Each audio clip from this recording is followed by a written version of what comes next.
இன்னைக்கு எங்க வந்திருக்கீங்க பாத்தீங்கன்னாக்கா செங்கல்பட்டு கோர்ட்டுக்கு வந்திருக்கோம். இதெல்லாம் வரைக்கும் பாத்தீங்கன்னா வெளிமாநில ஆர்பிட்ரேஷன், வெளிமாநிலத்திலே வந்து உங்களுக்கு இந்த கோர்ட்ல எக்ஸிக்யூட்டிவ் பெட்டிஷன் போட்டிருந்தாங்க. ஆனா இப்ப அப்படி இல்ல. நிறைய கோர்ட்டு பாத்தீங்கன்னா IDFC, Tata Capital, Aditya Birla, Bajaj, ICICI, HDFC இது மாதிரி பெரிய பேங்க்லாம் என்ன பண்றாங்கன்னா உங்களுக்கு கடனை கொடுக்கறது இங்க ரீஜனல் ஆபீஸ்ல இருந்து உங்களுக்கு ஆஃபர் கொடுக்குறாங்க. மும்பைலயோ இல்ல டெல்லியில அப்ரூவ் பண்றாங்க. பட் இவங்க என்ன பண்றாங்கன்னா ஆர்பிட்ரேஷன் வடநாட்டில் நடத்துறாங்க.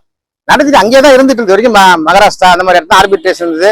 அங்க கோர்ட்ல வந்து செட்டசைடு பெட்டிஷன் போட்டிருந்தோம். ஆனா இப்போ 2026 ஆர்பிஐ ஃபேர் பிராக்டிஸுக்கு அப்புறம் என்ன பண்றாங்கன்னா எதுக்காக நான் வடநாட்டுல போடணும், அவங்க இருக்க இடத்துக்கே போடலாம். அப்படி ஒவ்வொரு மாவட்ட வாரியா இப்போ ஐடிஎஃப்சி, ஹெச்டிஎஃப்சி இங்கெல்லாம் கடன் வாங்குறீங்கன்னு கிரெடிட் கார்டு, பர்சனல் லோனும் ஆர்பிட்ரேஷன் உங்களுக்கு ஒரு நோட்டீஸ் வரும். அதை நீங்க அட்டன் பண்ணி அங்க அவார்டு ஆயிரும். அதாவது எக்ஸ்பர்ட் அவார்டு தான் ஆகணும்னு வச்சுங்க. மெயினா வந்து நீங்க வந்து எக்ஸ்பர்ட் அவார்டு ஏன்னா இப்ப யாரும் அப்பீல் ஆகிறது கிடையாது. அதனால அப்பீல் ஆகிறது கிடையாது.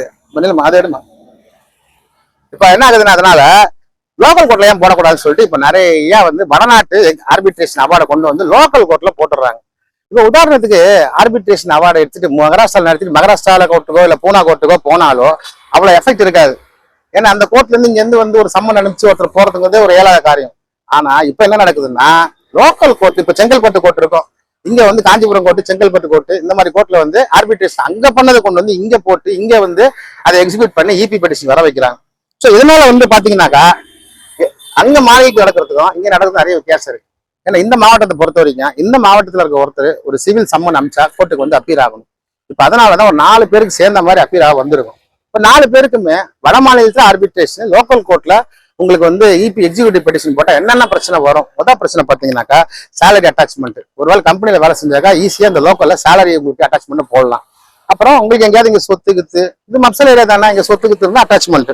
அப்புறமா வந்து பாத்தீங்கன்னா வேற ஒரு சில சொத்து பிளாட் கிட்ட அந்த மாதிரி இருந்ததுனாக்கா அதுவும் சரி. அப்புறமா கடைசியா என்ன கேட்கறாங்கன்னா எதுவுமே இல்லைன்னா அவரோட ஜாமீன்தாரர், கோகாரண்டர் இவங்களை பிடிங்க, இவங்களுக்கு எதாவது ப்ராப்பர்ட்டி இருக்கு அப்படின்னு சொல்லிட்டு இங்க குடைச்சல் கொடுக்க ஆரம்பிச்சிட்டாங்க.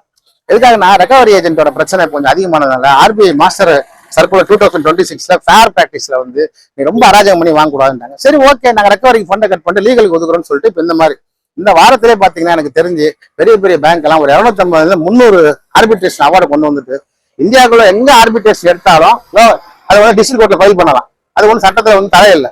இது வரைக்கும் நாங்க ஃபைல் பண்ணிட்டு இருந்தா நாங்க எங்க ஃபைல் பண்ணக்கூடாது, இங்க ஃபைல் பண்ணா இனிமேட்டு இங்கதான் வந்து பிரச்சனை அதிகம். அதனால அது மட்டும் இல்லாம கூடவே சேர்த்து 138 இப்போ உதாரணத்துக்கு சோழமண்டலம் எடுத்துங்களேன். இவங்க என்ன பண்றாங்க, கல்கத்தா கோர்ட்ல கேஸை ஃபைல் பண்றாங்க. அதே போல அகமதாபாத், ஜெய்ப்பூர் இங்கெல்லாம் கேஸ் ஃபைல் பண்ணி உங்களுக்கு சம்மன் வரும். இப்போ என்ன ஆடன் ட்ரெண்ட் என்ன பண்றாங்கன்னா நாங்க அங்க ஃபைல் பண்றதை விட்டு ஆஸ்பர்லாம் நாங்க 138 அவங்க லோக்கல்லே பவுன்ஸ் பண்றோங்கிறாங்க. இங்க என்ன ஒரு பிரச்சனைனா வடநாட்டுல பாத்தீங்கன்னா லட்சக்கணக்கில் கேஸா ஃபைல் ஆகுறதுனால அந்த மங்கள மேஜிஸ்ட்ரேட் கோர்ட்ல அவ்வளவு பேர் கண்டுக்க மாட்டாங்க. ஆனா அதே சமயம் இந்த லோக்கல்ல வந்து பாத்தீங்கன்னா ஒருத்தர் மேல வந்து 3 சம்மனுக்கு மேலேயோ 3 வாரண்ட் மேலே தான் நோட்டட். அது என்ன கேஸா இருந்தாலும் சரி, அது பார்த்தீங்கன்னா ஒரு எஸ்பியோட இது கீழே போயிடும். ஸோ இங்க பொறுத்த வரைக்கும் கரெக்டா கோர்ட்டுக்கு ஆஜராகணும். எல்லா வாரண்ட்டும் வந்து ரீகால் பண்ணியிருக்கணும். ரீகால் ஆகாத வாரண்ட் ஏதாவது இருந்ததுன்னா எந்த லிமிட்ல இருக்க போலீஸ் கூப்பிட்டு எதுக்காக அந்த வாரண்ட் சும்மா வச்சிருக்கின்ற கேள்வி நிச்சயமா லோக்கல்ல இருக்க ஆள கண்டிப்பா அந்த கோர்ட்டு கேட்டு தான் ஆகணும். அதனால பெண்டிங் இருக்கக்கூடாது, ரீகால் பண்ணியே ஆகணும். உதாரணத்துக்கு ஒரு 4 மாசமா ஒரு வாரண்ட் வந்து ஏதோ ஒரு கேஸ்ல இப்போ 138ங்கிறது நமக்கு தான் தெரியும். பேங்காரா அந்த கேஸை செக் பவுன்ஸ்னு போட்டிருக்கான்னு வச்சுங்க.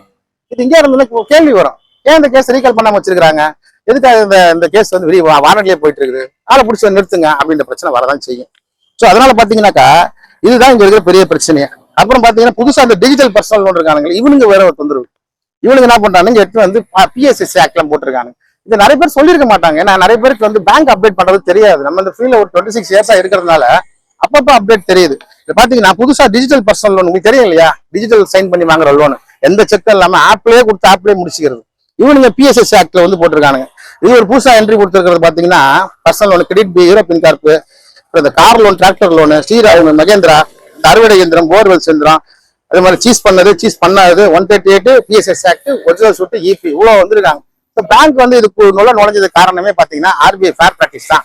ஏன்னா ரெக்கவரி வந்து ரொம்ப வீக் ஆக்கினதுனால லீகலை ஸ்ட்ராங் பண்ற பேருவையில இங்க வந்து இந்த மாதிரி கேஸ் எல்லாம் போட்டிருக்காங்க. நான் சொல்றது எல்லாமே கிரெடிட் கார்டு, பர்சனல் லோனு இதெல்லாம் வாங்கினவங்க, டிஜிட்டல் ஆப் லோன் வாங்கினவங்க, இவங்களுக்கு அந்தந்த உதாரணத்துக்கு தான் செங்கல்பட்டு சொல்றேன். செங்கல்பட்டு, அதுக்கப்புறம் இன்னைக்கு பார்த்தா செங்கல்பட்டு, புதுச்சேரி கோர்ட்டு, இது காஞ்சிபுரம் கோர்ட்டு. நான் சென்னை மாவட்டம் மட்டும் இல்லாம உங்களுக்கு வடநாடு மாவட்டம், மதுரை, கோயம்புத்தூர், திருநெல்வேலி இங்கேயும் சரி இந்த ப்ராப்ளம் இனிமேல் தான் கொஞ்சம் பேங்காரங்க இருக்கும். அதனால எந்த நோட்டீஸ் வந்தாலும் நீங்க என்ன பண்றீங்கன்னா லாயரை ப்ராப்பரா அப்ரோச் பண்ணி என்ன நடக்குதுங்கிறத பாத்துங்க. அதுதான் உங்களுக்கு சேஃப்டியும் கூட சொல்லி முடிச்சுக்கிறேன். நன்றி.